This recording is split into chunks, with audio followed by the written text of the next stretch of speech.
Okay, so welcome once again, everyone. Happy to have you here. Yeah, happy to have you here. Okay. My name is Juliet Ian, and I'm a familiar face to some of us already. So this workshop is going to teach you how to get published in Scopus-Indexed journal as a new researcher. Just as I had said already during the promotion phase, this workshop is really targeted at people who are early career researchers, who are kind of new to publishing, who are new to academia, either graduate students, PhDs, new lecturers. Some persons, I respect the fact that we have people who are well published who signed up for this workshop, and I'm happy to have them also share their ideas or share insights from their experiences when the time comes, because I hope that this can be interactive enough for us. So this is going to be a 1 hour 30-minute to 2 hour workshop. I'll try so much not to exceed 2 hours. That's not to exceed 9 p.m. So yeah, I welcome you to listen and ask questions when you can, but I'll prefer that the questions are kept maybe at the end of the workshop or when you're invited to ask questions. And as much as possible, let's try to keep our microphones on silent so that we don't interrupt the flow of the class or the workshop. Okay. All right. So here, I'm Juliet Ian, co-founder Academic Hive. This is my email address if you want to reach me directly, julietian@academichive.com. So in this workshop, I expect you to take home 3 main points. First, to understand the scope or the game or the strategy or what I'll call the politics of academic publishing. And then to be able to find free Scopus-Indexed open access journals that have quick publication timeline. I understand that the month of, in some countries, October is like the month of promotion. In some countries, it's actually the month of July and August. Yeah. So a lot of persons, are looking out for platforms that they can send their paper, they can send their manuscripts, they can send their research to, and it's published. It's not something that maybe would stay for like 1 year, or I still have a publication that I've sent for like since 2020 till date. We've done revisions like 4 times. We're still expecting a yes. We've revised the paper up to 4 times. So my co-authors and I have just been patiently waiting. So yeah, there are publications like that can keep you for years. And some researchers do not have that time. So this workshop is to help you find those reputable journals that are also open access. I'll explain what open access is in the course of this conversation. That are open access that you can publish and that have some relatively quick turnaround time. Yeah, and then you get to understand journal metrics, because sometimes when you want to publish, you see journals putting up things like page index, site score, and all that. So it can be technical. At the same time, this workshop will help you understand, like unravel what's really this whole indexing, journal rating, site score thing about. Yeah, and how does it affect you as a researcher, as someone who is publishing your research. And then as extra, you will get to learn how to create a Scopus profile and how to enhance your visibility on Scopus. And I am still skeptical about this last point, how to draft a banging, that kind of introduction that you put up and then the editor or the reviewer is reading and they're like, yes, yes, yes. That kind of thing, because the introduction section is almost like the most important part of the research work. So yeah, if we have time, which I am very skeptical about, I'm not promising, so I would not advise you to get your hopes high.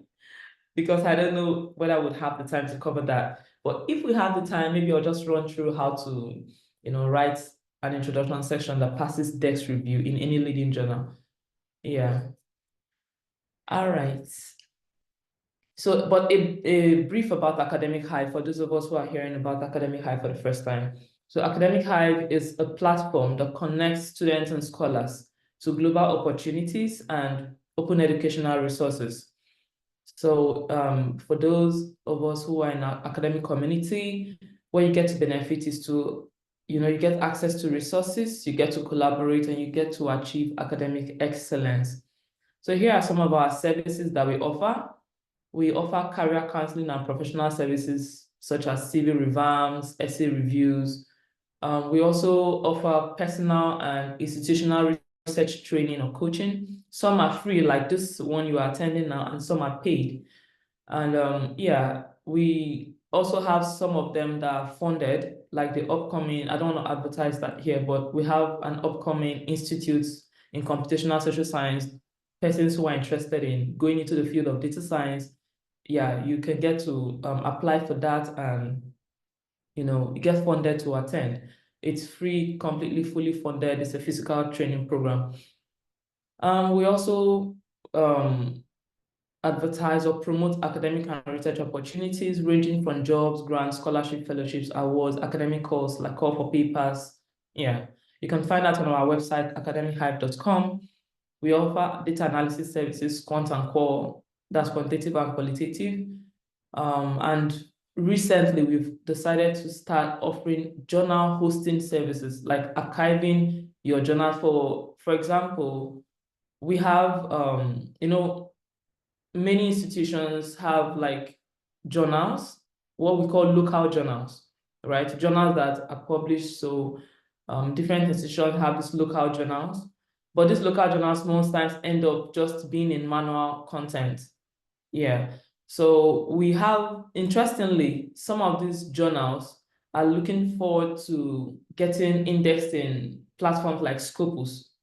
So one thing you need to know is that if you want to float your journal or get it indexed in Scopus, it needs to have it needs to be archived on what I'll say, like a permanent. It needs to be out there. It needs to be able to be accessible for a period of time. I think minimum should be like 2 years. So I learned.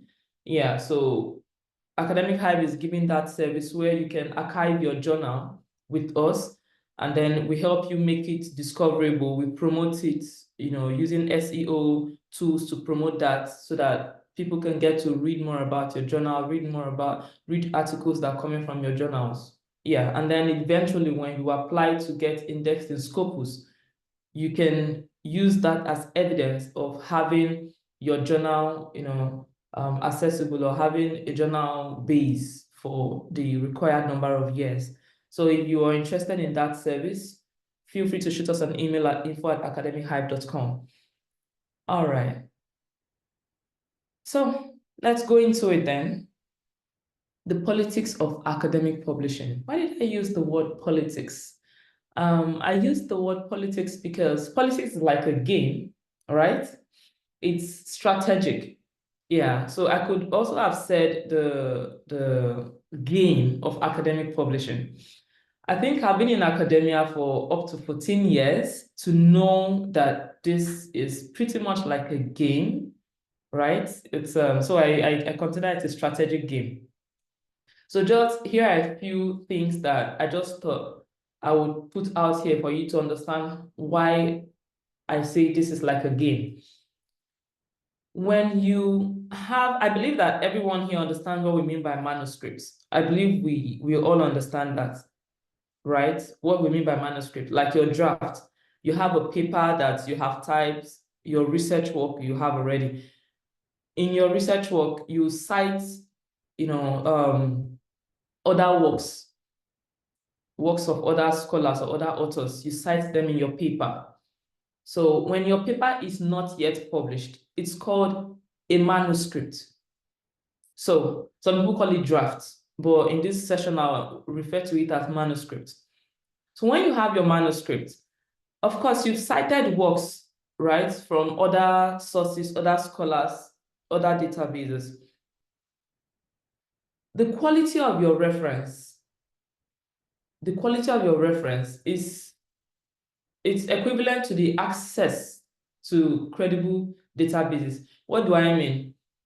If you have access to credible databases like the whole Scopus databases, Web of Science, Thomson Reuters, all those very credible research databases where you can find papers that are highly, highly recognized, that are really considered to be quality papers. It's going to reflect in your reference list. It's definitely going to reflect. So when you send your manuscripts to a publisher, especially to a reputable publisher or all these, highly ranked journals, sometimes they go through your reference list. They may not even really go through, they may look at the topic, look at the abstract, and then they just quickly, where we call Dex review, they just look at it. Okay, how is it formatted? Is it well formatted? Before they even start reading what the content is really about, before they send it out to reviewers to read what the content is about. Many editors who first of all just scan through certain features of your manuscript, like the topic, maybe the abstract. Okay, they will leave certain parts for the reviewers to do their jobs, and then they can go to the reference list to see the kind of references, the quality of your reference that you've put there. So if they go through it and then they are seeing spurious or not very, not reputable, references, or you're citing papers from journals that are not known, or journals that are questionable or that are predatory, they could reject your paper, even if that paper was really impactful, even if that paper had something very important to say. I mean, of course, before you sit down and spend hours to write, you have something important to say. So the quality of your references is equal to the access you have to credible databases. So it's important that you understand that. Another thing is that journal gatekeeping is real. Yeah, so there are editors that have biases towards where a paper is coming from, or the kind of topic that they are reviewing, or so gatekeeping is real. There are certain journals that, especially those very highly placed journals, they are very specific about the number of papers that they accept. Sometimes it's not really about your paper. Sometimes not really about your paper. It could just be certain biases that the journal editors have. Yeah. So journal gatekeeping is real. That's just the truth. That's something you should know. And then some of these journals are businesses. I'm trying so hard not to come up the wrong way, but some of the journals were created as a business opportunity. Yeah. So here's how it works. The researchers or the authors, right, will write the paper, and then you submit it to a journal. The journal you submit it to, that's the publishers, the people who will publish that journal, they will look at it. They assign like editors, that would look at the papers that are coming in and decide what is relevant to be published and what is not relevant, right? So whatever the editors say, okay, this is good to be published, when the editors send it to the publishers look at it and decide that many times, most of those highly ranked journals do not make it open access. What do we mean by open access? It means that when it's not open access, you have to pay, not you, the author. You, the author, they'll give you access to your paper. You'll be able to read your paper anytime you want, okay? But the public, remember that you have written your paper for an audience, for the public. You are not writing the paper to the editors. You are not writing the paper to the journal. You're actually writing the paper to solve a problem or to address an audience. Do you get? So the audience that you have actually written for, if that journal is not open access, that audience would need to pay a fee to the publishers for them to be able to read your work. Have you noticed this before? Have you noticed where you see a paper that is of high interest to you, is very relevant to you, but when you want to read the paper, you see pay. Have you noticed that before? You can let me know in chat. Exactly. So that's it. So what does that tell you? Who is the money going to? So let me surprise you. 90% of the time, the money goes to the publisher and not the author. It doesn't go to me who have written the paper and has sent it out there. The money goes to the people who, who have published it, like the owners of the journal. I don't want to mention names, but of course, from your experience, you should know a few of these journals that will come to your mind. Yeah, so that's how it works. So, so it's, I'm happy that I can see Ademola saying, what, seriously? That's just the truth. That is the truth. If authors were to get paid for the researches that they write, a lot of academics would be rich. But no, that's not the case. That's not the case. Many times we write because our promotion depends on it. Yeah, many of the times our promotion depends on it, our career is at stake. So you have to publish certain amount of papers so that you can get promoted to the next level. Yeah. But when you send these papers, to the journal. So can we mute our microphone, please? Esther, can you have your microphone on mute, please? Like all this, yes, the same price. But $45. No, that's it. Five.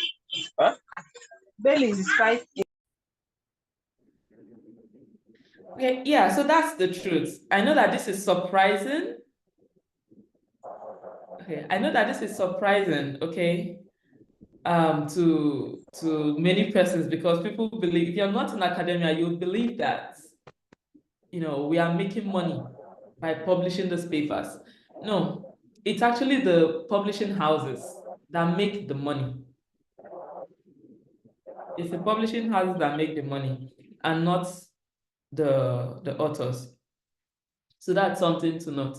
So I'm sure you're going to see the whole game, right? So yeah, publishers have commercial interest in journals. Incidentally, the powers that be in academia have created like certain system, which is good. You hear things like ranking system, you see things like the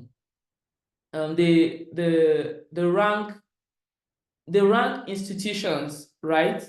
The rank institutions, you see like this institution is number this according to Times Higher Education. You see that, oh, this journal has this particular journal.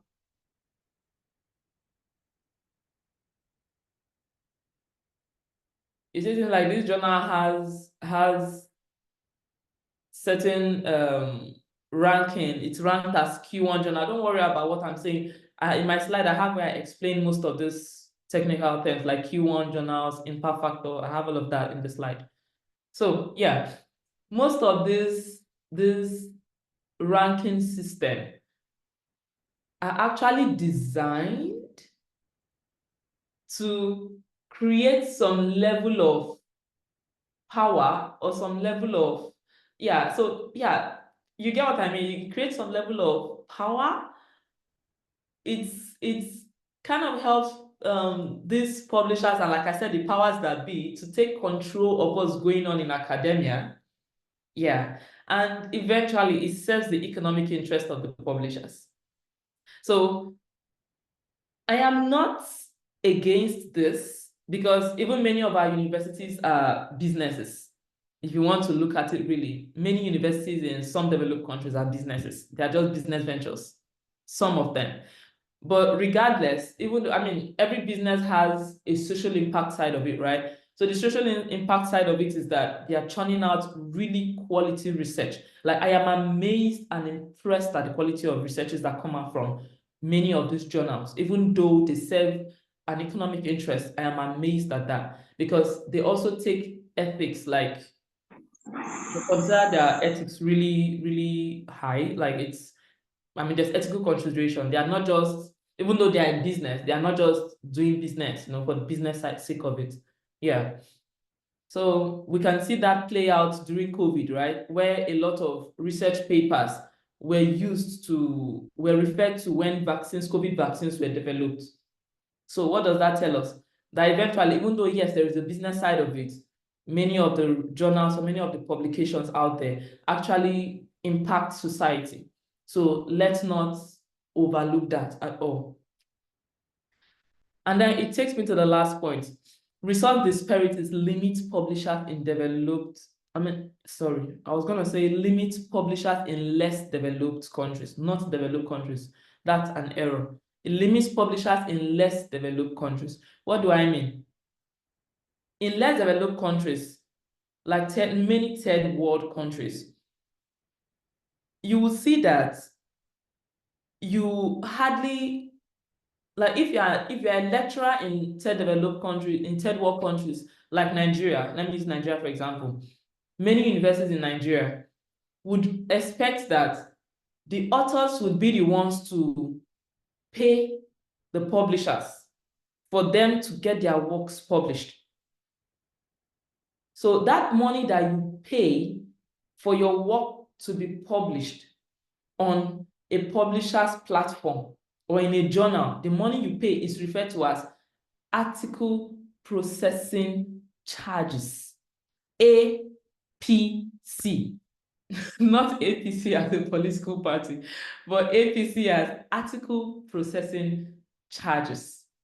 So it's the money that after you have written a paper, you submit it to a journal for them to publish it. The journal would ask you to pay amount of money that I think covers their editorial cost or covers the reviewing work that they would do or cover whatever it is. They call it APC. Interestingly, after you have paid that APC to, the paper is still sent to reviewers in other institutions to review for free. So where is the money actually going to? That's for you to decide. But anyway, the APC actually, you pay it after your paper has been accepted most of the time. That's when you pay the money. So if you don't have the money, and some of these APCs are, oh my God, they're expensive. Has anybody tried paying to have their papers published? Has anybody tried that? Yeah, Onyekachi, let's hear your experience. Yeah, I have. Sometimes the APC is $1,500. Sometimes it's $2,000. But sometimes too, you can make a case for, since the research is not funded, for it to be published on compassionate ground. So, but most of the time, how successful is that case? well, like my recent experience I have with a particular journal, the journal asked for $1,500 as reflected on their platform. I wrote to them and asking for Concession. a rebate. Yes. I actually got, sometimes I get $300, sometimes $400. Yeah, but you eventually still pay. Yes. But there are journals that are free, even when you are asked to pay APC. That's when the journal have access funding. And that would be for a special edition. So there is funding for a particular topic or a particular phenomenon to be studied. So if you are able to, if your paper is accepted, the funding for that concept covers your research. I agree, yeah. Especially, and that's why you have things like special calls, right? Call for special editions. And then Yes. yeah, they invite, exactly. Thank you for sharing your experience. So anybody want to share their experience with publishing, having to deal with APC?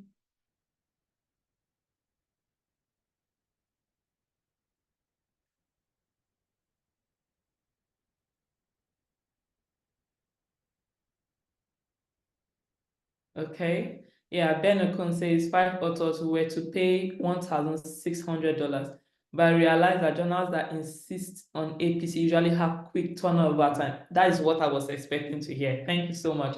So yes, Onyekachi and Ben has also given us insight into more of this game or this politics of publishing. Yes. Where journals, I'm not talking about predatory journals. And by the way, I would, in this website or in this workshop, there's a link to where you find predatory journals you should avoid at all costs. We're talking about really highly reputable journals here. We're not talking about roadside anyhow journals, right? So, what was I gonna say? Sorry, brain freeze.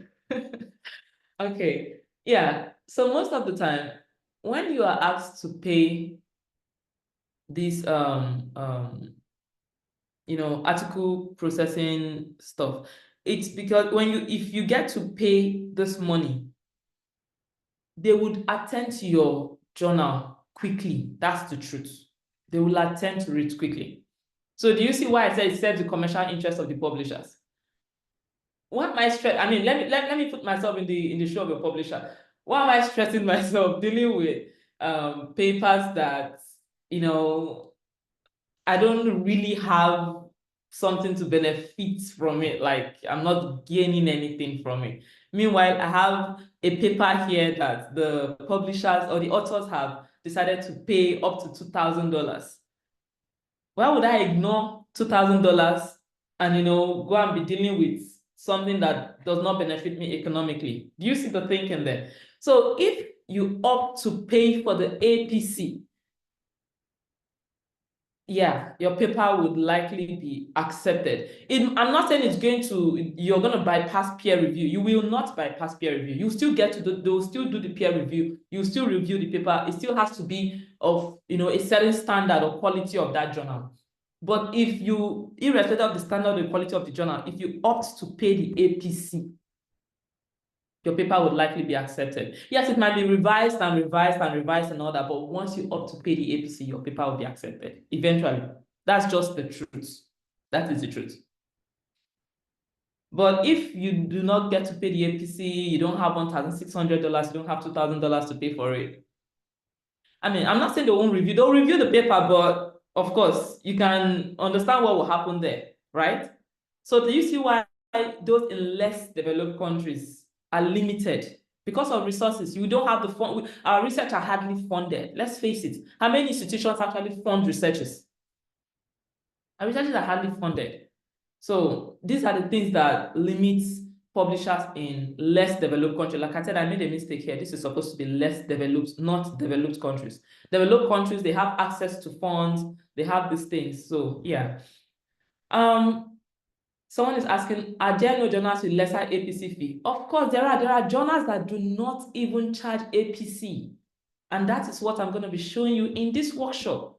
Remember, the topic of this workshop is how to get published in free open access papers. And now that takes us to open access papers.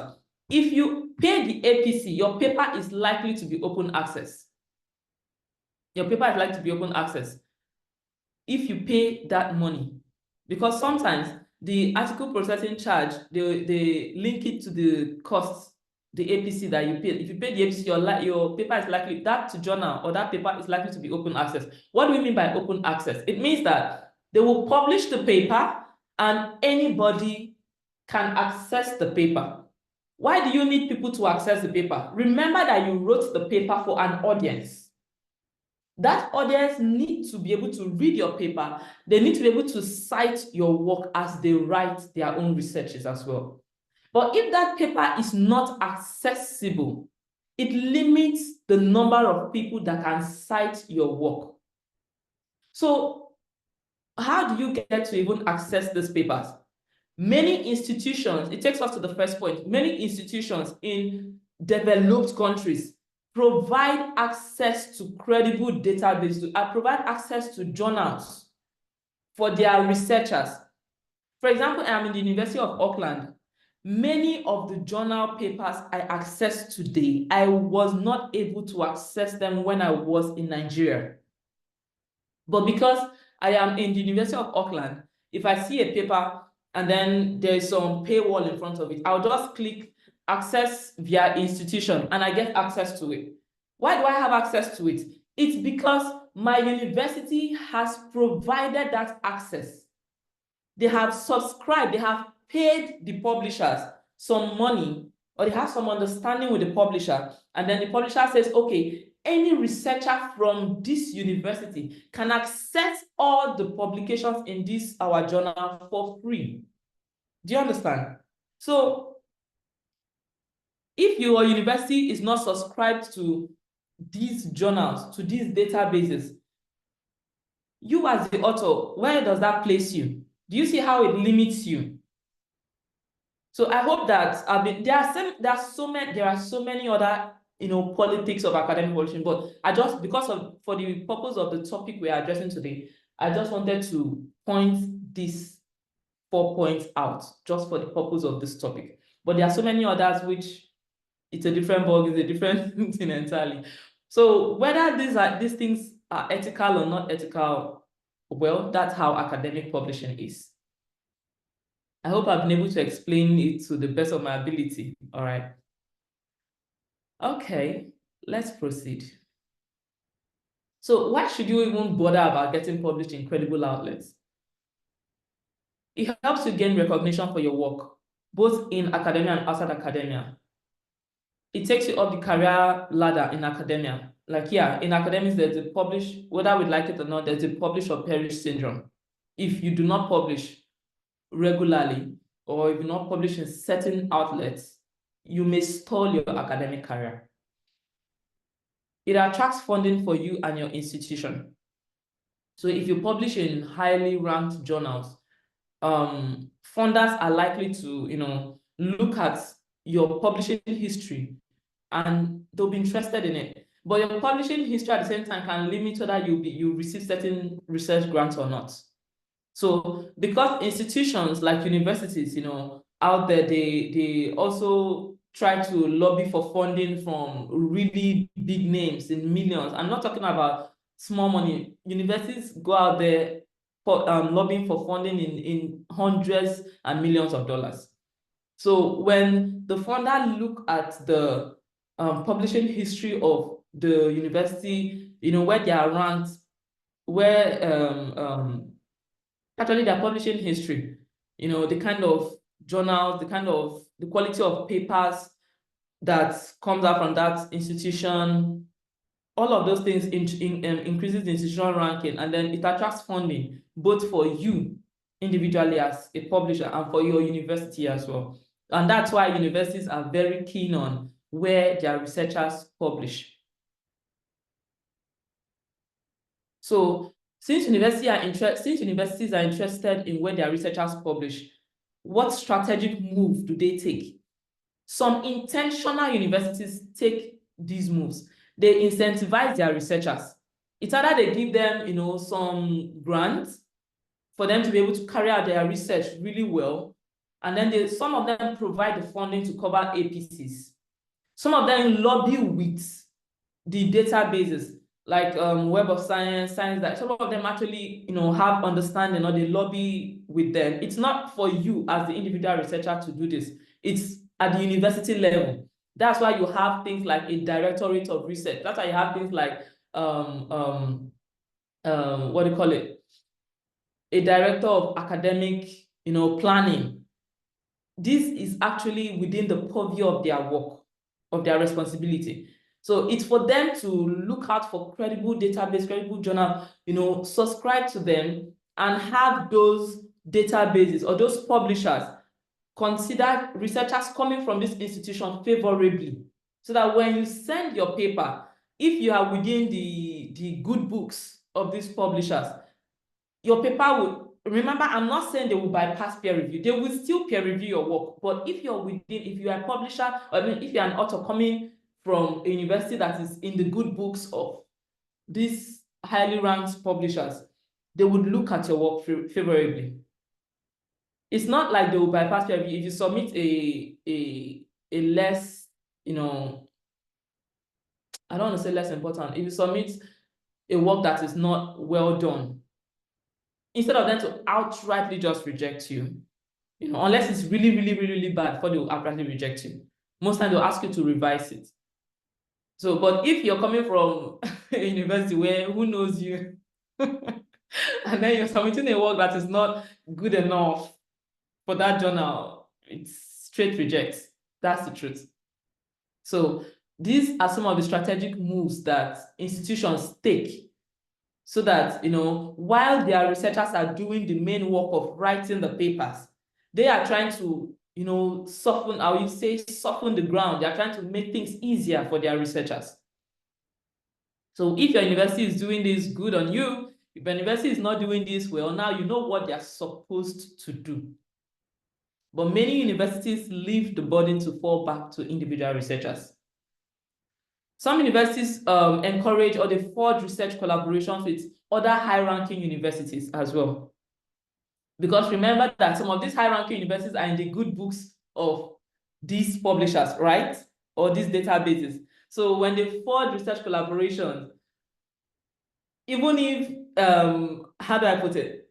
Okay, let's say if everyone, I don't want to use an analogy that would be offensive, but let's say if everyone were coming from a particular university that is not known or is not in the good books of these credible databases, you can see that it's likely that the paper might not be considered with like as much as it would be if the authors are coming from a university that is favorably, has a favorable perception to the publisher. So what do? Some universities try to forge collaborations with these high-ranking universities so that it also helps with their ranking. That's just how this whole thing works. Like I said, if you are a new researcher, if you are as an individual researcher, this is not really your business. This is actually something that should, it's a strategic move by institutions. It's something that takes place at the top level.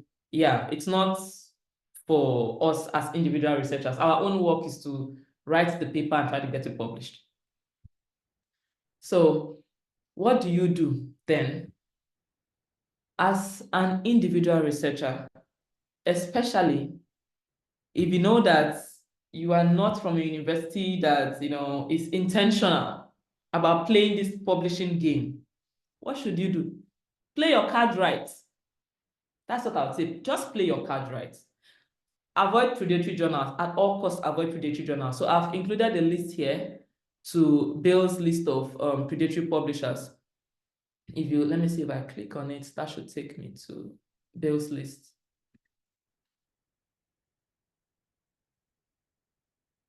Are you still seeing my screen? Please let me know.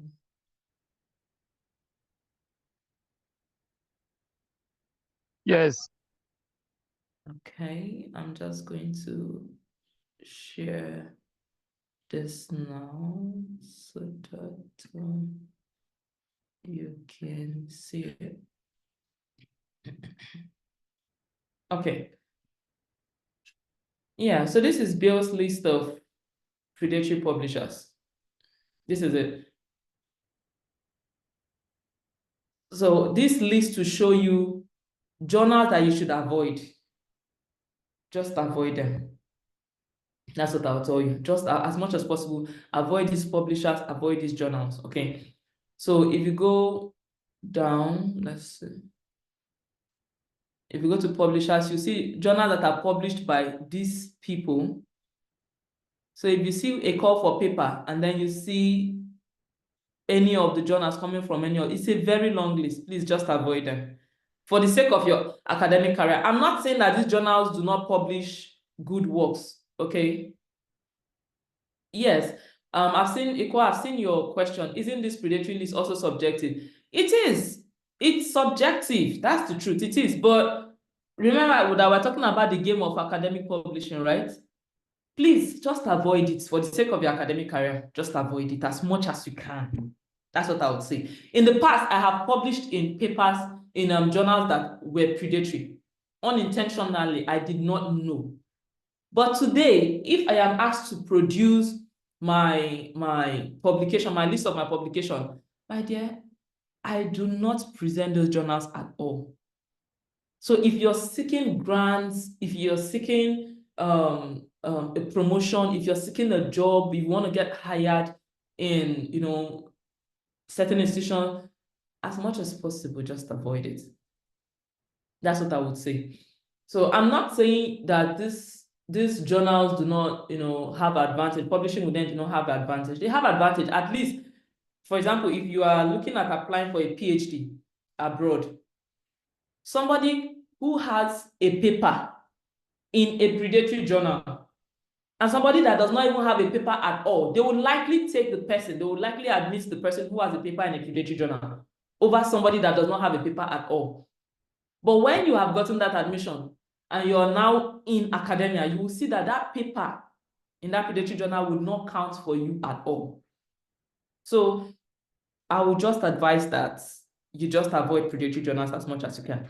So this is the journal, these are the publishers, and then this is the journal. These are journals that are also predatory. It's a very long list, so we're not going to go through this list, but I have put the link there for you to look at it. So when you see a call for paper, you've gone through it and you think, oh, you really like this journal, you want to publish there, please just try to check to be sure that the journalist or that paper, journal or that the publisher is not considered a predatory journal.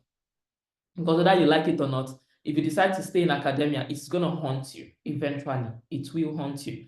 But has anybody encountered a situation where they did not know when they got published in a predatory journal, but eventually it kind of haunted them, or they found that it's not very useful to maybe certain promotion criteria that they are trying to achieve? Anybody like that in this group who would like to share their experience?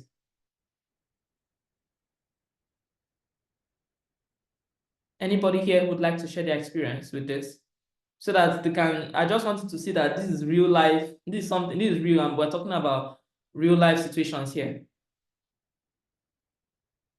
Is there anybody that has been affected negatively by publishing in a predatory journal? Okay, in case there's nobody here, okay, let me see the chat.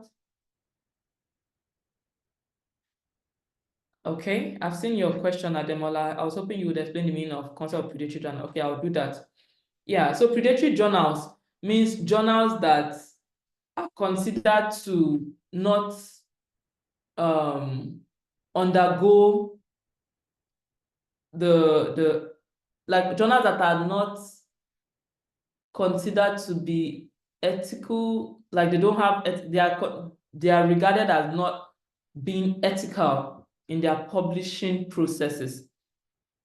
So there are certain journals like that. Some of the unethical things they do is, so long as you can give us money, we'll just publish your work. You don't need to, send your work for any peer review. Or even if they claim to send your work to be reviewed, they actually do not. So long as you pay them, they just publish your work for you. There are journals like that. There are journals today that if I want to get published tomorrow and have a manuscript, I will send that journal to them. Tomorrow I'll share the link to the journal and you see that my work is published. So some of these journals, it's harmful. Because of their unethical practices, it's harmful to science. Because peer review takes time. If not, people will just be publishing lies. Although, yeah, people publish lies. Some people publish lies and get away with it. And that's why you hear things like Retraction Watch. You have agencies like Retraction Watch. You can see Retraction Watch here. They'll go through, once they see that, okay, it's fake data, it's fake, it's not reliable, or yeah, they'll retract the paper. And I mean, use Google. You'll see that some professors have actually even resigned or have even been fired because they published in predatory journals or because of unethical practices. So many of these predatory journals are actually considered predatory because of their unethical practices. I don't know if that answers your question, Ademola.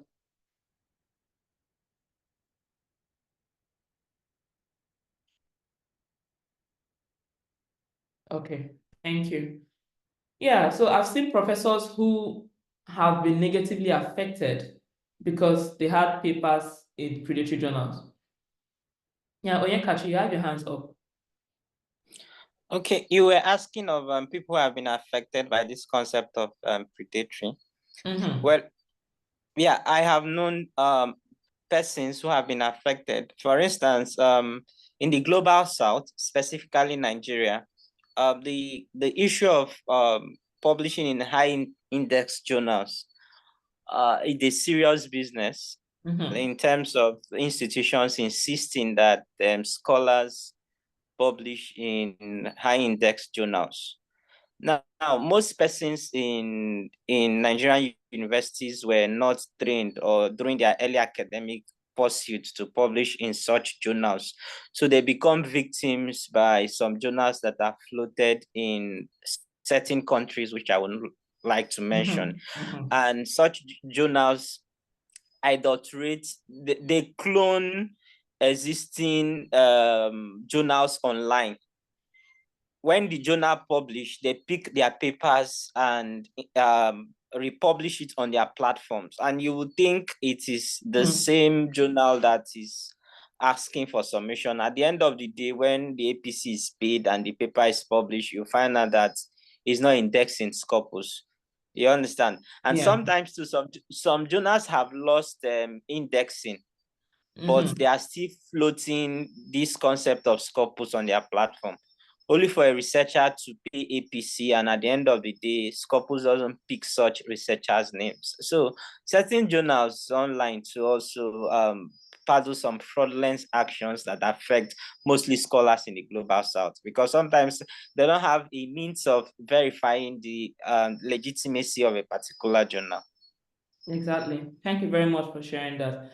And you can see that for such researchers that have been affected, say, for example, if your institution is expecting you to like produce, let's say 5 Scopus-Indexed journals, you may have a list of 10 publications, right? But because most of these publications are predatory, even though there are 10 publications, you see that so long as they are not in Scopus, you still not get promoted because they are not in Scopus. So I've seen cases like that. And at the end of the day, you begin to regret, why did I, spend, or why did I send my hard-earned research that I spent time to do? Why did I have to send it to this kind of journal? So like I said, eventually it haunts you. It's all fun and games at the beginning, at the start of the career. Like it's fun, like, hey, I just got published here. It's fun. But eventually, if you stay in academia, it's gonna haunt you. That's the truth. So as much as possible, avoid it. This session is to train you on how to avoid it. So how do we avoid it? Let's go on. Did I cover all of this already? Okay, yeah. So that was it for predatory journals. The next thing is publish in respectable open access journals. Why am I still keen on open access? I'm keen on open access because you want your work to be, remember you're writing to an audience. For example, if I'm writing a paper that addresses Nigerians, I'm not expecting people in other countries to read that work. I expect that it's supposed to, even if people in other countries read the work, I expect that it helps Nigerians, right? So yes, you're writing for citations. So publish in open access journals so that people can read your work and cite you. If your work is not in open access journals, yes, it might be on a reputable platform, but if your audience cannot cite your work, well, you still lose out on the citation part of it. People are not able to cite you, people are not able to read your work, they're not able to cite you. But when it's open access, people can read your work, they can cite you. So most of these predatory journals are usually open access. So even if you are keen on publishing an open access journal, you want to be sure that it's a respectable, it's a credible open access journal, okay? Make sure that your manuscript undergoes peer review. Make sure that you read the peer review process of this journal, and you actually you ensure that it's actually peer reviewed, because some of the journals will tell you on their website, oh yes, we peer review your work within 7 days. You just want to be careful. Just ensure that actually your work is being peer reviewed. A work that's peer reviewed, you will know, because you will see that the reviewers would have comments on your work. They will send it to you. You will actually see a peer review process going on. But there are some journals that will just write to you after you've paid the money. They just write to you, after peer review, we have considered your work accepted. Where's the peer review? You yourself, as the author, what are you able to explain the peer review process that happened? No. But journals that are actually peer reviewed, you will see feedback. It's like giving your work to somebody else. Peer review means the journal will send your work, that's the editor of the journal will send your work to another researcher elsewhere that do not know you, does not know your work, does not know your affiliation. They would even take off your name from the paper. They call it blind peer review. Send it to someone else. The person will read it, comment on it, commend you where you've done well, write where you should work on, and then they'll send it back to you. That way you can see that there is a peer review process. So if you are also an editor of a local journal, I know that local journals also do peer reviews. They send it to different researchers in maybe different departments in their universities to review the work. Try to document your peer review process. If you're considering getting indexed in Scopus someday, ensure that you are documenting your peer review process, because it's part of the evidence that you have to submit for your journal to be indexed in Scopus. Ensure that when you are sending your manuscript, it fits the journal, it aligns with the journal theme. There's a manuscript journal fit. The journal will always tell you what they are interested in publishing. They will always tell you. So when you read it, ensure that your manuscript fits it. There's a manuscript journal, fit, so that it helps you get accepted too. And then, just like how universities forge collaborations with other universities, you too, as an individual researcher, you can forge collaboration with other researchers in highly ranked universities. So networking with other researchers and collaborating with them, it's a different topic entirely for another day. But if you are fortunate, well, let me even just put it, one way you can do that is attending conferences. So some people attend conferences to, apart from just listening to the research of other people, they try to forge collaborations.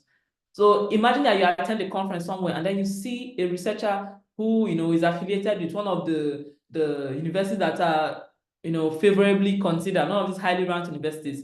And then you people have the same research interest and you sort of collaborate because you and that person have written the paper. I would advise you to ask that person in that highly ranked university to be the one to submit the paper. Even if you are first author, I'm not saying that person should be first author. That person can be any author, but should be the corresponding author, should be the person who will submit the paper. That way, you're likely to get, published as well. So like I said, it's all a game, play your cards right. Okay, so let's get into the main deal of the day. Okay, this is 7. I'm happy that I'm moving. I wanted to get here at exactly, oh, sorry, did I say 7? Yeah, this is 7 o'clock my time. But this is 8 p.m. in Nigeria. Yeah, I wanted to get to this point at exactly 1 hour. So yeah, I'm happy that we're sticking to this time.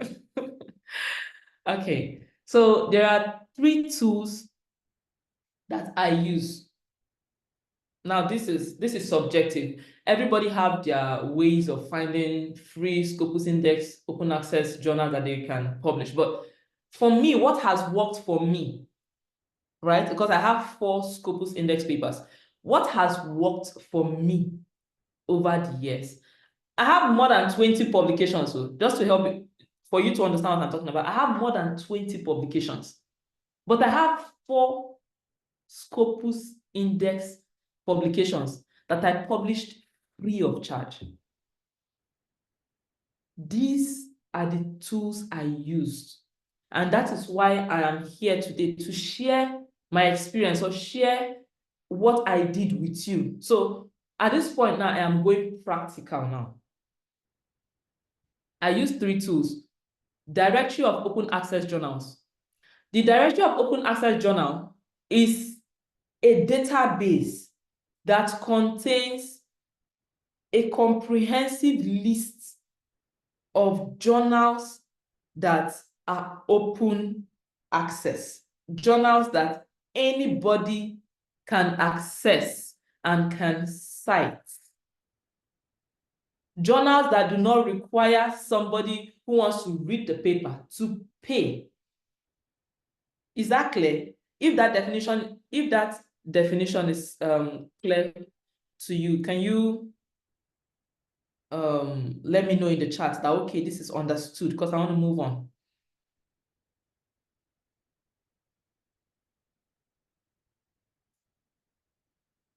Great.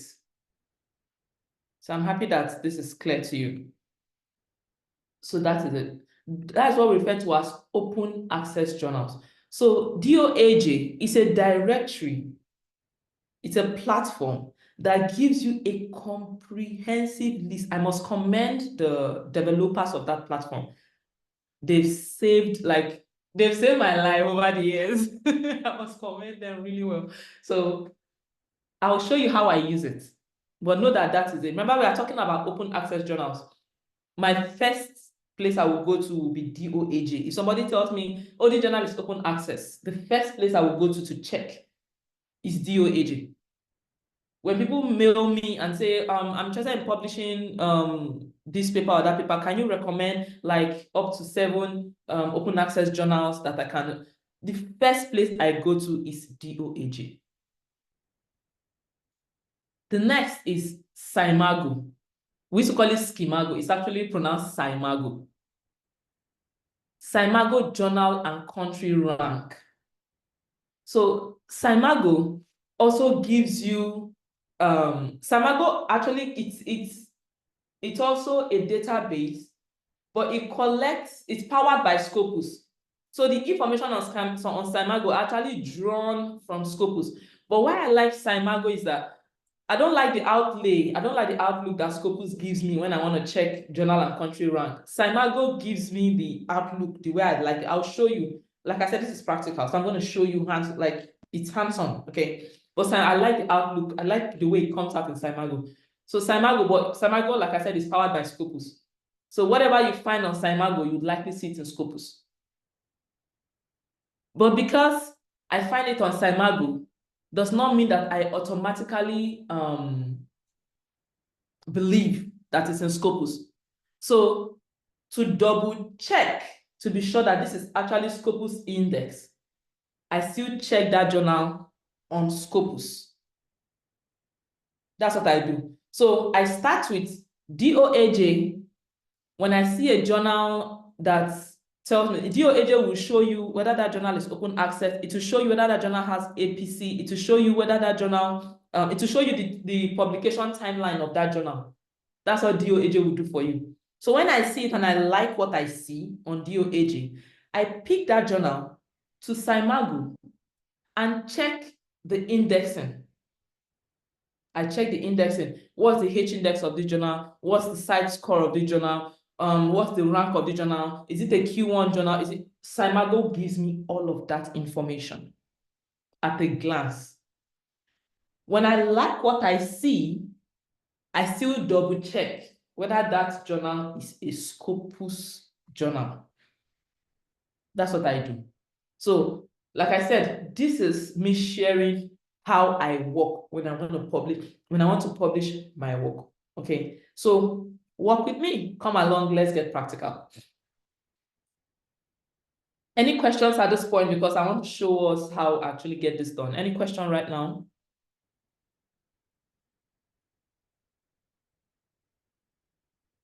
Anybody have a question? Because we're going practical now, so I may not come back to most of what I've already talked about. Okay, David says no. Okay, so I believe it's all clear. All right, so let's go. Okay, ignore all this, my plenty tabs. Okay, if I let me just open a new. Every researcher will relate. You can relate. There's no researcher that has only one, single tab open or one tab on their window. So I'll just create a new window entirely. Where's my new window? Okay, so yeah. All right. Where did I say we start from? Because it's related. Okay, Taiwo is asking a question. Why must it be linked to Scopus? So it doesn't necessarily have to be Scopus. It can be Web of Science, it can be Thomson Reuters. But Scopus seems more democratized to me. Scopus is more liberal. Like you have more journals that are, why is it linked to Scopus? Scopus is highly regarded in the academic community. And then their processes, they have a more liberal. If I want to compare Scopus and Thomson Reuters, I'll always go with Scopus.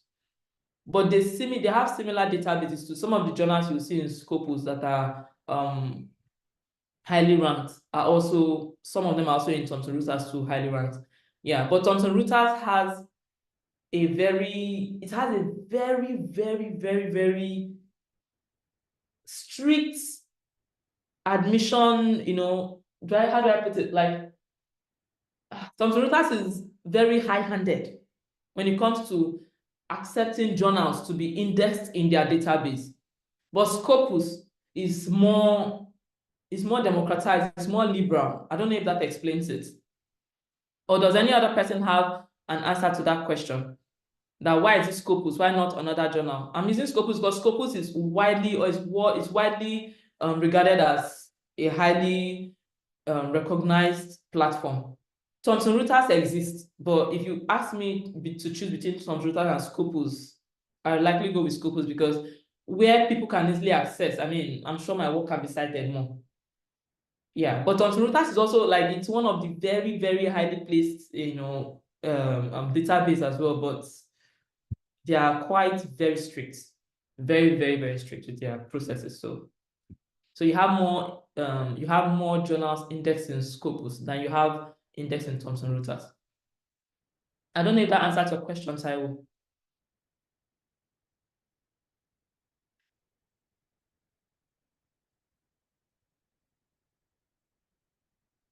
Okay, great. All right then. So let's go. We said we start with what? DOAJ, right? Directory doaj.org. So for you to access DOAJ, it is doaj.org. This is it. So this is what it looks like. Directory of open access journals. This is what it looks like. Let me reduce this zoom. Ouch. Okay. Oops. What am I doing? Sorry. I'm trying to make it okay. Okay, so this is what DOAJ looks like. All right. Can you see? This is DOAJ. So about the directory, it's a unique and extensive index of diverse open access journals from all around the world. Okay. So here's the thing that why I like this is what I like about DOAJ. A journal may not be indexed in Scopus, but if it is in DOAJ, you are sure that it's not a predatory journal. That's one thing I like about DOAJ. DOAJ hardly, well, I mean, I'm trying not to be absolute in my statement, but I have noticed that DOAJ try as much as possible not to include predatory journals. So a journal might not be indexed in Scopus. Like I said, at different levels of your career, you have certain objectives. For example, if you're a PhD student, or if you're somebody who is looking to apply for a PhD program, and then you're looking for where you can publish maybe your MSc work or your BSc work, you're looking for a credible journal you can publish. It doesn't have to be indexed in Scopus, but it should not be predatory. Do you get it? It should not be predatory. Just ensure it's not predatory, but it doesn't have to be indexed. So if you are looking for that kind of journal, then go just search on DOAJ. If you find a journal that meets your criteria, you can be sure that it's not going to be a predatory journal. So to avoid predatory journal, instead of going to go and check the whole Bales list, I just come to DOAJ, type what I want. Then I'm sure that the result is not going to be a predatory journal. Then because I'm interested in submitting to an indexed journal, right? That's when I now take it to the next level, which is the SCImago. But at this point, if you are not interested in indexing or whatever, you don't care where it's indexed, you just want to be sure that it's not predatory, then you can just stick with DOAJ and run with it. So here's my first stop. Is anybody working? I was going to use my research, but let me use something from the audience. Is anybody working on a particular paper that they would like me to use for this session? You can just give me your topic. Like if you're working on a paper, just give me your topic in the chat. We can use that for demonstration purpose. I was going to use my research, but let me leave it to somebody who maybe is working on something and would like to have that. Okay, substance use. Okay, substance use, right? Like what's coming to my head is like drug use. Is it, Brian? Because it says complaints handling and customer satisfaction. Yes. No, Okay. drug use. Okay, drug use. All right, great. So we'll just use these two papers. So thank you for volunteering your papers, volunteering your topics. All right. So let's see. Substance use, for example, now. If I were to publish, find a journal on DOAJ, I'll come here. All you do is you can come here and write your keyword, right? So substance use. You can just do that and search. DOAJ also can give you articles. Like if you're looking for articles on substance use, you can search. It's going to give you articles that have been published on substance use. You can see 16,980 index articles on substance use. So, and then you can refine your search by the subject, by the journals, by the year of publication. You can do that. So some people can use this as their Google Scholar. You know what I mean? Like they can use this to actually find articles. Yeah. But if you are interested in journals, and then you say substance use, let me go back to the DOAJ. Let me go back to the interface I was in. Just want to go back to the interface. Yeah. So if you come to journals and then you say substance use and you just say search, can you see? It gives you 4 index journals. So you can check, it gives also a journal on substance use. You can see why I asked for topic and not your field is because it helps you when you search with your topic, you're able to streamline your search. So for example, now, Brian, substance use falls under what field?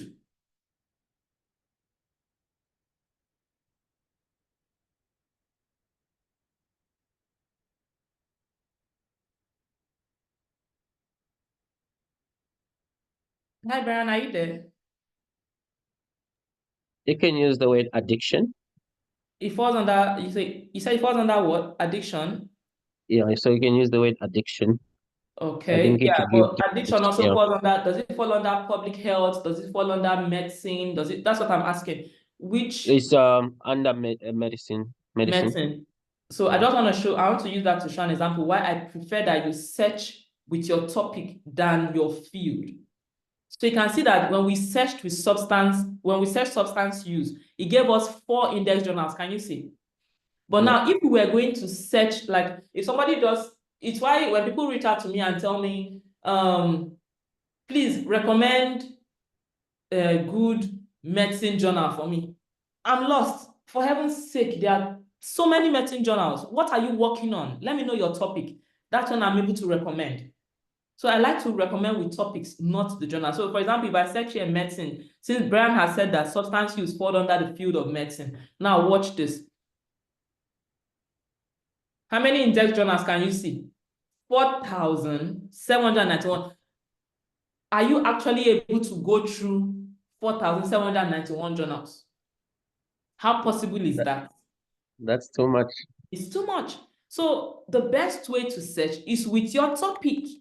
Keyword from your topic, substance use. And it gives you 4 index journals. If it's, let me see the other topic we have here. Yeah, Okosi, I see customer handling and complaint handling and customer satisfaction. That sounds like the field of marketing, is it?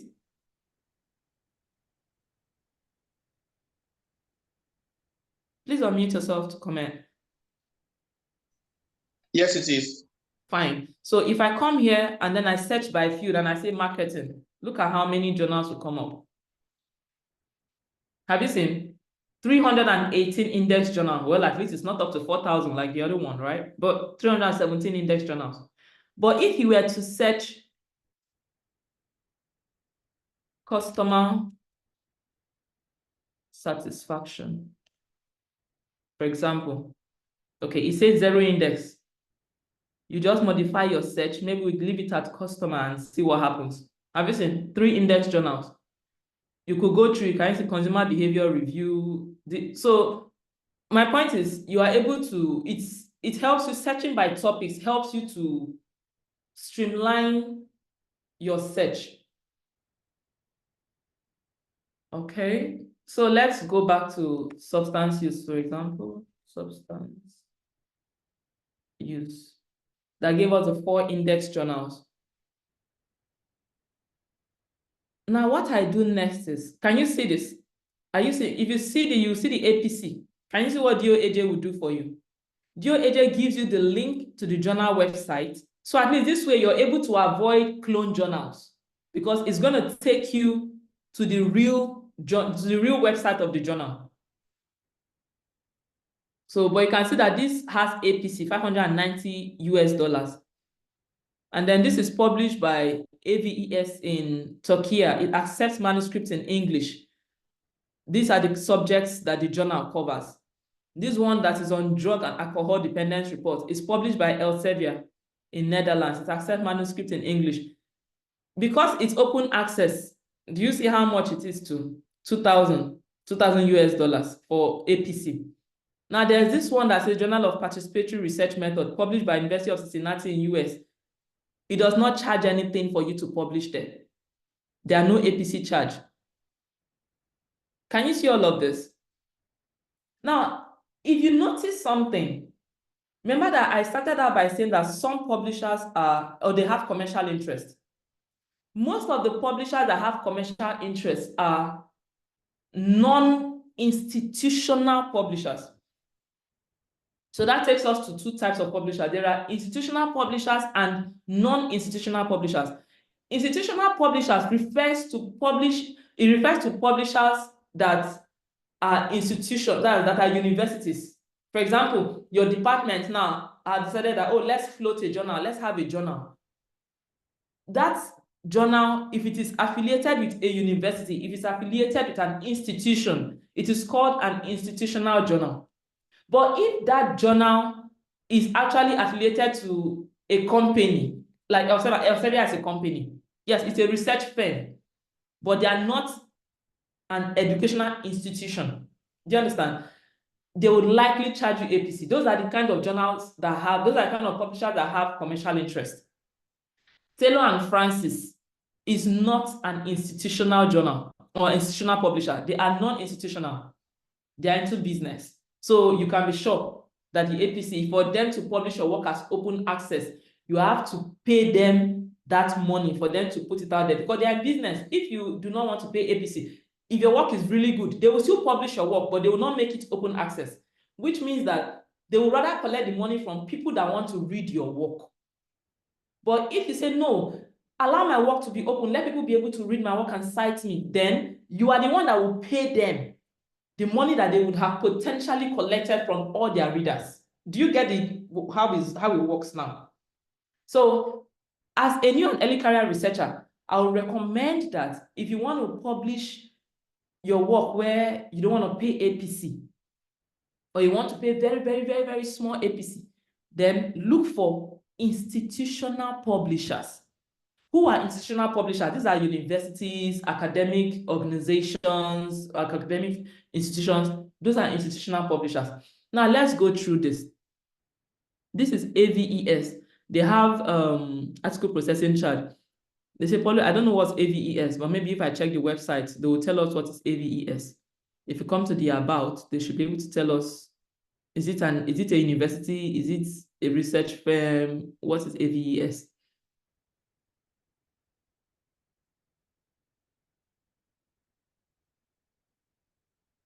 So I'm checking. I'm just scanning through. I have not seen this affiliated with any university. But you can see that because this is a research firm, can you see that it has an APC here that you have to pay? Now let's go to this one that says no charges. Who has noticed what is here? Published by what? Yes. University of Cincinnati. Is this an institutional publisher, yes or no? Yes. Yes. Great. It's institutional, yeah. Awesome. It's institutional. Awesome. Is this an institutional publisher?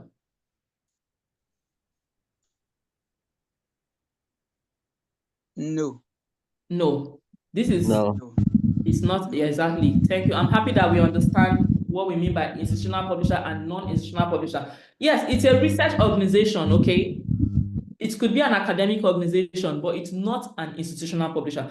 Institutions are like where you see university, college of, like those are the ones that are referred to as institutional publishers. So if you want to publish open access journals that are free, most likely look for institutional publishers. Those are people you should actually really look for.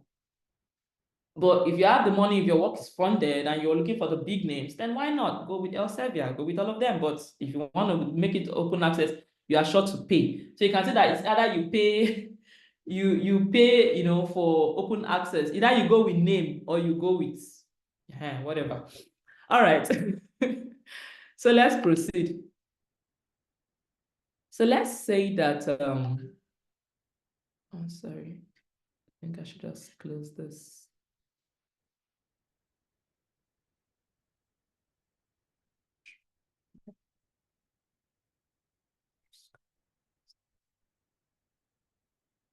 Okay.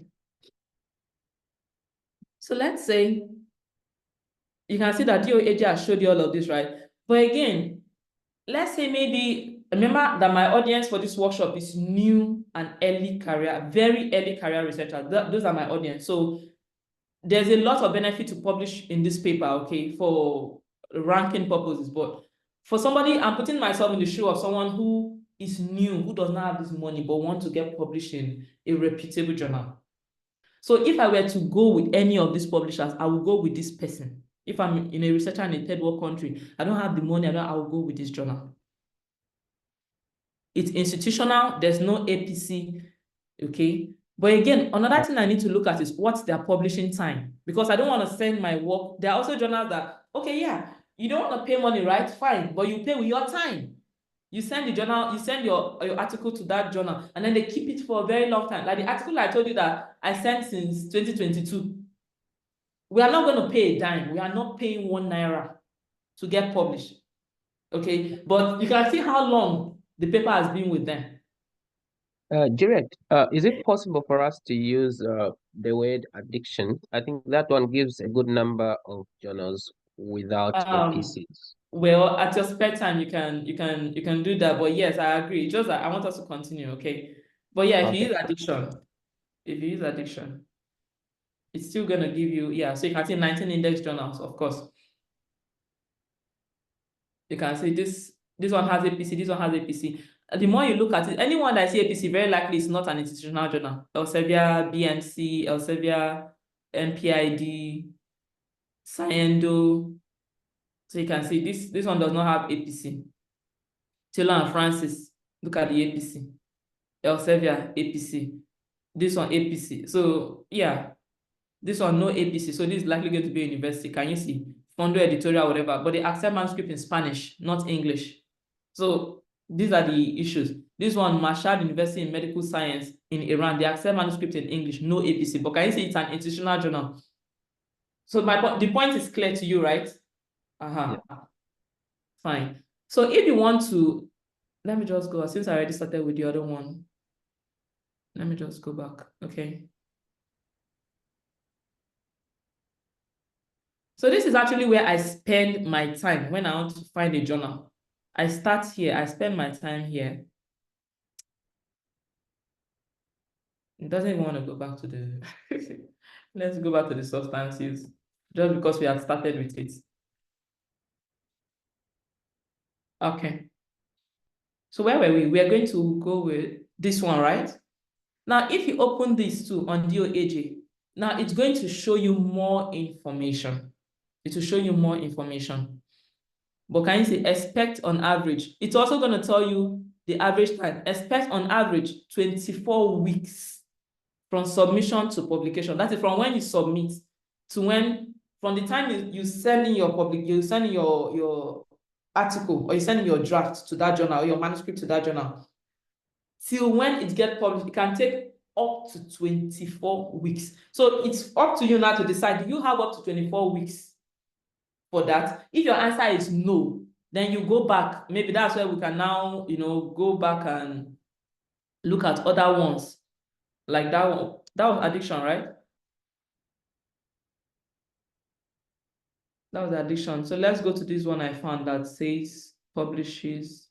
This one that does not have APC. So you can open it to see what their article process. Can you say, expect on average 12 weeks from when you submit to when your work is going to be published. So 12 weeks is like 3 months, right? 3 months. I think it's reasonable. It's reasonable. So can you see, this is how you decide, or this is how you determine the turnaround time. DOAJ will tell you. DOAJ will tell you. So they'll tell you more. There's no article processing charge for this journal. It's open. Remember, it's already open access. So you're not going to pay anything. It's going to take you 12 weeks to publish. So this looks like the kind of journal that I would like to publish if I were a new researcher, just starting out my career, you know, at whatever stage I am, just trying to get my feet in academia. I'll prefer to publish here. So what do I do? What's the next step? Who can remind me the next step? Now that we've seen that, okay, we like this journal, we like what we see here, what do we do next? You check the indexing. Fine. We go and check in Cymago, right? Yes. Yes, the indexing in Cymago. Exactly. So I'm going to go to Cymago, but that is called SJR, Cymago Journal Rank.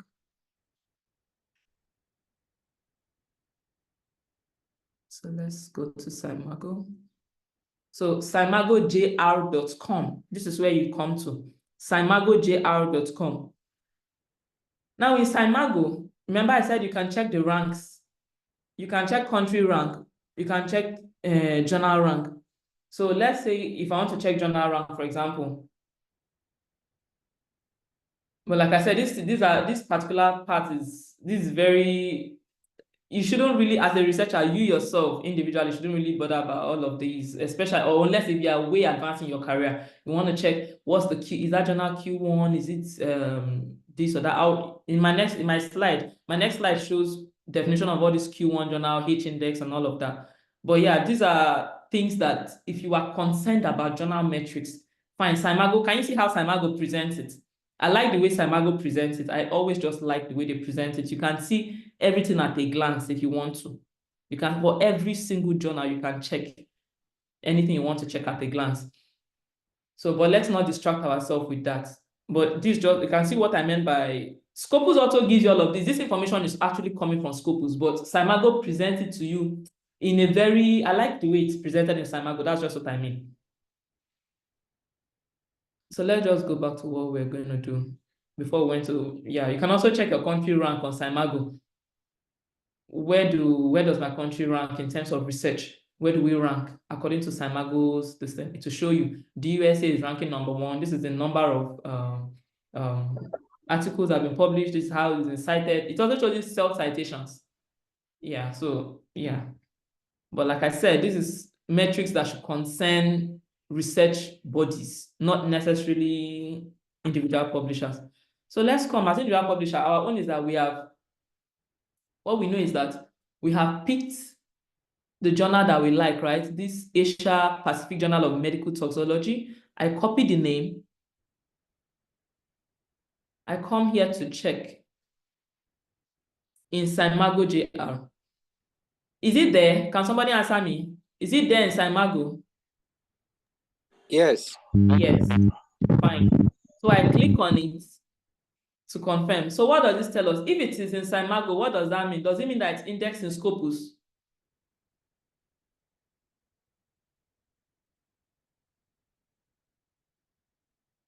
If it's in Cymago, it's likely to be indexed in Scopus, okay? That's just the truth. If it's in Cymago, it's likely to be indexed in Scopus. So you come here, you can see that it will show you it's a university and research institution. So it's an institutional publisher. Okay, but it says 0 H index. I'll show you what H index means. So don't fret, don't bother, don't be worried so much about H index. In my next slide, I covered that. So it shows you the H index. You can come here, read about the journal, you know, all of that. Yeah. So yeah, it shows you about the journal. But what I'll know is that, okay, I've come here, it's indexed in I mean, I've seen it in Simago. I will still go and confirm from Scopus. So I go to scopus.com/home.uri. Or if you even type scopus.com on your computer, it will still take you to this page. Now I come here to sources, not auto search, sources. Auto search is if you want to find a particular researcher on Scopus. So I come to sources. Sources if you want to find maybe a journal or anything. And then I click enter title. I paste it there. And I say find sources. Can you see what has happened? Can you see what has happened? It's not in Scopus, right? Not. Exactly. So No, do you see it's why not. I double check? So it's not in Scopus. This is why I double check, because if you just end here alone in Simago, you might be treading on, So I like to check in Scopus. So if I come here and I check in Scopus, then it means that what this simply means is that this journal has not yet gotten enough traction. It has not yet published enough to be indexed in Scopus. That's what it means. And are we surprised? Look at the H index. It's 0. It's 0. I will explain what H index is in the next slide, but you can see it's even 0. So it means that they've not even been cited yet. So how do you get indexed in Scopus when you don't even have a citation? So this is likely to be a relatively very new journal. Yes, they have subscribed to Scopus, but they are not really indexed yet. So can you see why I would avoid it if I were the one? Now that takes us back to the drawing board, to DOAJ, right? Although this one accepts manuscripts in Spanish, let's assume we're Spanish speakers, but it takes 18 weeks from submission to publication. Let's say we like this journal, for example, now. We'll take it. We'll take the journal name. We come back again. So that's what I'm saying. I'm showing you how I work. This is how I work. I'll come here. I'll put it here to be sure. This one is not even indexed in Scopus at all, so don't even bother. Because if it's not even here, then it's not going to be on Scopus. So don't even bother. But that does not mean that this journal, it doesn't mean that this journal is a bad journal. No, that's not what it means, okay? That's not what it means. It means that, well, if you're not keen on metrics, you're not keen on citation and all of that, you can still just go ahead and publish, but it's not indexed in Scopus. Do you understand? So now let's pick anyone that have APC. I want to pick the one that have maybe small APC. That has small APC. Let's come back to that our substance use and go with that journal that had very few dollars. Let's just go with this one, although 590 is not few dollars shower, but well. Okay, let's go with this one and see. This one that says 250 USD, right? Let's just check. Let me even say what's their turnaround time? 250, 26 weeks. Well, let's say if you don't care, you don't really care much about it, about the turnaround time. Let's just see. You come here, you come to Simago, you search for it to see whether it's in Simago. Is it there? It's there, right? It's in Simago. I will still come and double check on Scopus. But let me see Simago. What's the H index for this journal?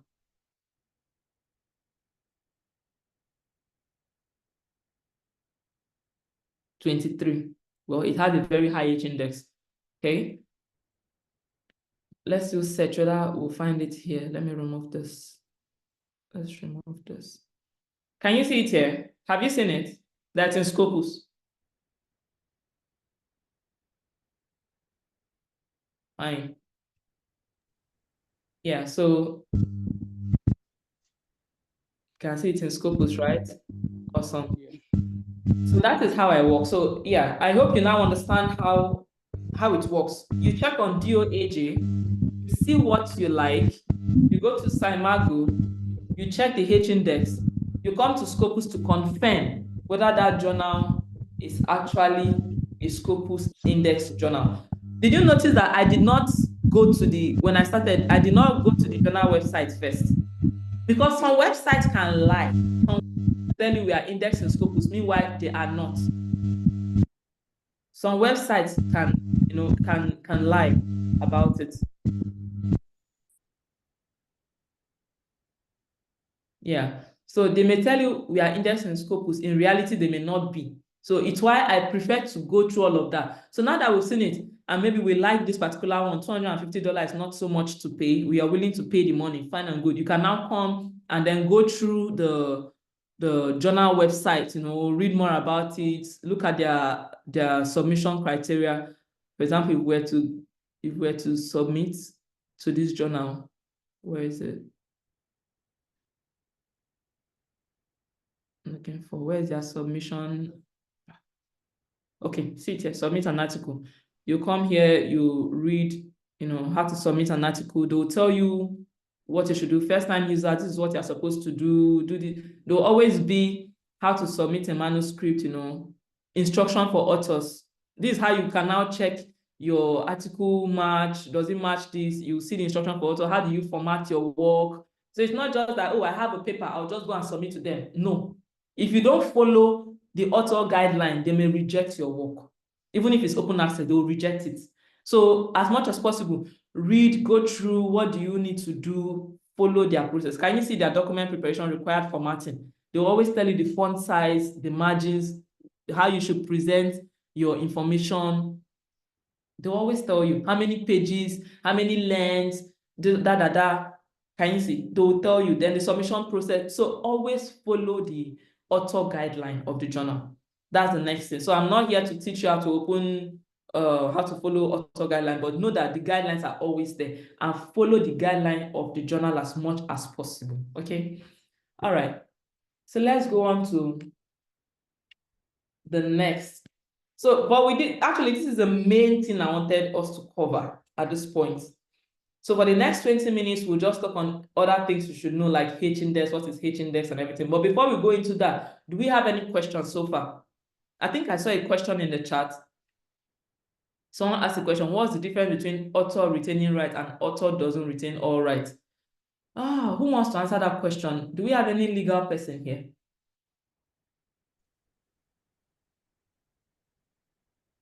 Who wants to answer that question?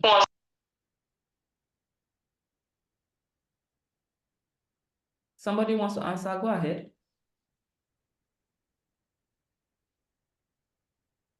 Hello, yeah, I have a different question to ask. Okay, no, I'm asking a question. Someone, Chukwemeka, asked, what's the difference between author retaining all rights and author doesn't retain all rights? Anybody have the answer to that question? Actually, this has to do with intellectual property. Your work is an intellectual property, right? That article that you have written is your intellectual property. So when they say author retains all rights, it means that you are free to share as much as possible as you can. You can share on any platform. You can send it to anybody at all. But when they say author doesn't retain all rights, the journal will always tell you whether you have the right to share certain articles. Remember that if that journal did not charge you any money, but they are going to publish your work as open access, but they are going to charge the readers money, they do not expect you to publish that work. You as the author will have access to your work without paying, okay? But they expect that you allow them to make the money they want to make, to charge the money they want to charge from readers. Does that answer your question, Chukwemeka? Just to add also, if you want to share the work, you will need to get permission. That is, if you have transferred the intellectual property to the journal, you would have to ask for permission if you want to reproduce the work. Exactly. Thank you so much, Brian. So can you see that? So that's what happens. That's what they mean by auto, that whole clause thing here. But they'll tell you. Okay. Otun, you wanted to ask a question? Yes. Okay, on checking of that journal on Scopus. I think that there's something you omitted. Okay. A paper can be in Scopus and does not have the current coverage of this particular year, let's say 2024. So you were supposed to that and check the coverage, because it may be the Scopus coverage may be just 2023, 2022. So very important for one. Yes, thank you for noting that. Now, do you see that when you click, you can see when we searched it, right? We found this. I want to show you something. When you click on this, you open, don't just end it, open it up, okay? When you open it up, thank you for bringing that up, Otuna. I appreciate that, okay? When you open it up, do you see the first thing Scopus tells you? The coverage. It's the first thing. Maybe I thought that, I mean, once you open it, you'll be able to see whether it's covered or not. It's almost like the first thing Scopus will tell you if it's covered. Look at this. Yes, it's currently covered up to 2024. Can you see? So if it's been discontinued in Scopus, if it's there, if it's not, in fact, if it's discontinued, most times now they remove it. But if it's there, they will tell you discontinued from Scopus. They will tell you it's there, but that's something to note. Thank you for bringing that up. All right. So yeah, let's go on to the remaining part of the slide where we now talk about H-index, understanding the journal metrics. So I'm still keeping an eye on my time because I don't want us to exceed 9 p.m. So H-index, you saw that when we checked on Scopus, you see, where's H-index? We will check on Simago for that journal. You see the H-index. What did we say at the H-index? 23, right? So what do we mean by H-index? H-index refers to the number of times a researcher's published papers have been cited by others. So the H-index for a journal combined, so in this one, it's number of times the journal has been published, the journal paper has been cited by others. But for you as an individual researcher, your H-index for your paper is that it combines both the number of papers that you have and the number of citations. It's a way of measuring the impact of your work. Put simply, if you check your H-index of a journal or of a paper and it says it has an H-index of 10, it means that that researcher has 10 papers that have been cited at least 10 times. So that H-index of 23 means that that journal has up to 23 papers that have been cited at least 23 times. So what does this tell? To just put this simply for an everyday researcher or a new researcher would be that, this is how I put it though. The higher the H-index, the higher the quality of that journal. Most of the time, but it doesn't always follow anyway. But in my opinion, it is, or from my experience, it is the higher the H-index, the more difficult it is for that paper to be accepted, or the more strict the gatekeeping. So the lesser the acceptance rate. So if you are a new researcher, I will advise you to go for low-hanging fruits. That is journals that have low H-index. Why am I advising you to go to journals that have low H-index? Is it that I don't want you to publish in journals that are reputable, that are highly ranked? It's just that it helps your paper to be accepted faster.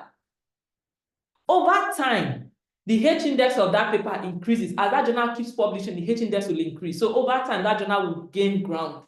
You understand? But if you are looking out for, like, remember I said, I'm speaking to really new and early career, like very early career, people that are not really keen on metrics. Don't publish in predatory journal. Publish in open access journal. Go for journals that have low H-index. That way you will publish faster. The higher the H-index, the more, I'm not saying it's difficult, but the more difficult it is for a paper to be accepted, because they will really put on, when the H-index, you know, remember it has to be the number of paper and the number of times it's been cited. So when more people are citing that paper or citing that journal, it makes them sit up, really put on their Google and make sure that any paper that they are going to be publishing is really of standard. Do you get what I mean? So, and remember what I said in the beginning of the slide, the whole academic game, some editors have their bias. Okay, so there's a lot of gatekeeping that happens that do not really favor people from do not really favor research from third world countries. So if you're a new early career researcher, low hanging fruit to be just go with journal that have a low H-index, but it's not predatory. Rating, when we talk about Q1, Q2, Q3, Q4 journal, Q1 journal are journals that are in the top are journals that are in the top 25% in a specific field. For example, here that I am in New Zealand, the field or what do I call it? That's the list that we use is what they call ABDC, Australian Business Dean Council. So if it's an ABDC Q1 journal, it means that when it comes to journals from the Australasia region, a Q1 journal is a journal that is regarded as the top 25. So they come with high impact and high prestige. If you publish in that journal, your name will go far. Your name will travel wide. Your paper will go into, it comes with prestige. They are called Q1 journals. Q2 journals are like the next 25, that's between 26 to 50%. Good impact, good reputation. Q3, the next moderate impact. Q4, well, Q4, bottom 25, lower impact. But they are all impact journals, okay? Just that Q1 is rated highly than Q4. So if you're a new researcher, for me, I wouldn't care about all of this. If a new researcher going for Q1 journal, unless you have, you have collaborated with one very serious professor somewhere in one of these highly ranked universities, so it gives you that prestige. You can go under that umbrella. If not, I wouldn't get my hopes too high. I would not want to be disappointed. I'll just prefer to go with something that's maybe Q3, Q2, Q4. Yeah. Cite score. A journal cite score refers to how often a journal article is cited on average. It also indicates the influence of the journal and the article. So how do they calculate the cite score? It's calculated by dividing the number of citations. Let's say in a given year, they will check, like in 2023 now, they will check the number of citations that journal article, the articles in that journal have received. How many total citations have they received in that year? Then they would divide it by the number of articles that they actually published over the previous 3 years. That's how they calculate the cite score. I'm not a statistician, but that's how they calculate it. So at the end, they come up with the cite score for the journal. It's still a way of measuring the influence or the quality of the journal. So cite score from 1, the higher the cite score, the higher the quality. The lower the cite score, well, yeah, the lower the way people are citing the journal. So you may want to look at it to say, okay, oh, this journal have a cite score of 1 and above. It means that people are actually citing this journal. But if the cite score is 0 point something, it means that they are publishing, but people are not really citing it. I don't know if that explains it to you. Okay, so that's it. How to create a Scopus profile? Well, you go to scopus.com, you sign up with your email. Preferably use your institutional email. Remember that when we came to Scopus here, I've seen create account. You just click on this create account and then you put your email and you have a Scopus profile. So, but when you put your email, I would advise that you use an institutional email so that, it helps both you and helps your institution.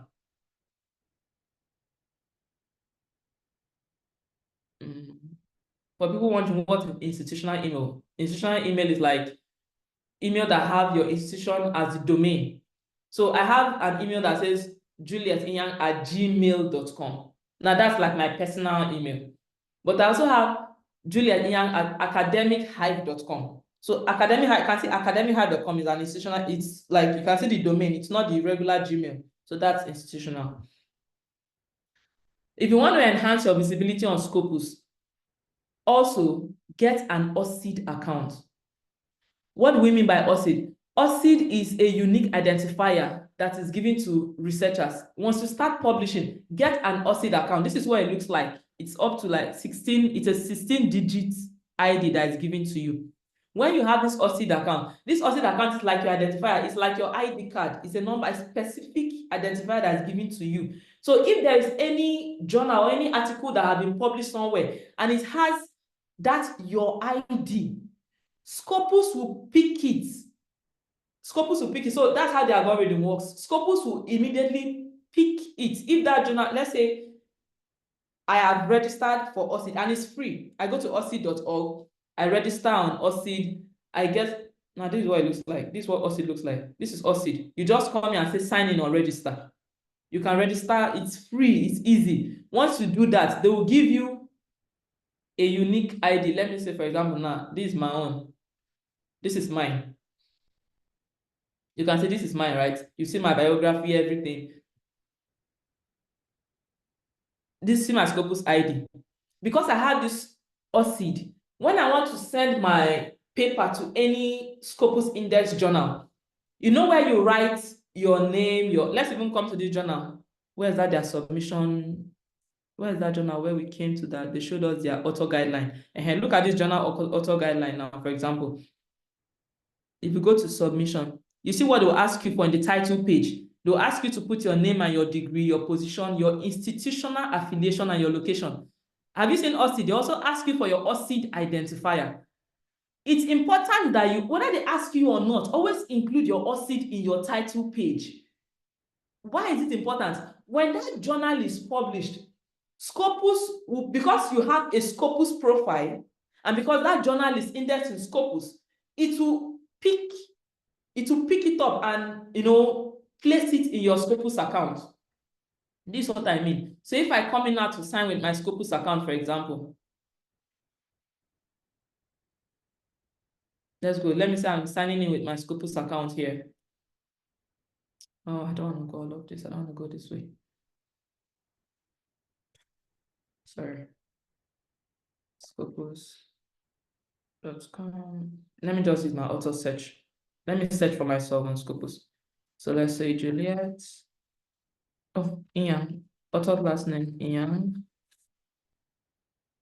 And then here, Juliet. And then I say search. Can you see OSID? I've even said Scopus even said if you know the OSID to put the OSID. But if I don't know it, I just want to search Juliet Ian. Can you see? Can you see something here? 4 documents, that is 4 Scopus papers affiliated to University of Auckland.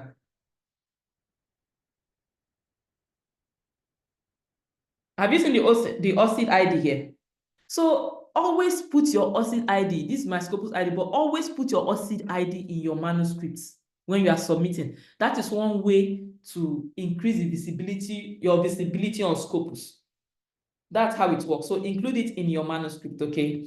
All right, so thank you. Whoa, yeah, 4 minutes to close. So thank you so much. If you need a certificate of participation for this workshop, feel free to request one using this link, seller.co/ahscopus, and would send it to you. Yeah, it costs 2,000 Naira to do that. Yeah, if you need it. I know that I was just gonna do this without a certificate, but I understand that in academia too, some people require certificates to show that, oh, I have attended this workshop, I know how to publish, especially if you're also applying to graduate school, you want to go do your PhD. Somehow it's good for your CV. It's good for your CV for them to know that, okay, they don't have to, the PI or your supervisor will know that, okay, I don't have to stress myself so much teaching this person how to get published. They have an idea of how to get published. So if you need a certificate of participation, it's 2,000 Naira. Feel free to request one and you'll receive it in less than 24 hours, okay? So thank you. I hope that this has been really helpful to everyone. And yeah, this session is over. You want to connect with me? This is my profile. Yeah, I'm everywhere, but lately I've just been quiet for a while because yeah, I've been quiet for a while. Let me not say so much anyway. But yeah, some people that know me personally know why I've been quiet for a while. Yeah, so it's deliberate, but I'll be back. I'll be back. When I'm back, I'll be back like, with lots of information and insight to share like I used to. But for now, I'm just laying low. I had to do this workshop because it's been bothering me, like I'm owing the community something and I've not delivered. So I just had to do this workshop to get it off my chest. So feel free to connect with me. Feel free to give a shout out on any of the platform. I would appreciate that. Yeah. All right. So I'm going to stop share. I'm not going to log out now. I'll just stop share. I'll just stop recording so that I can take your question. I have like some time to spare, but I'll stop recording so that I can upload these and people can access it.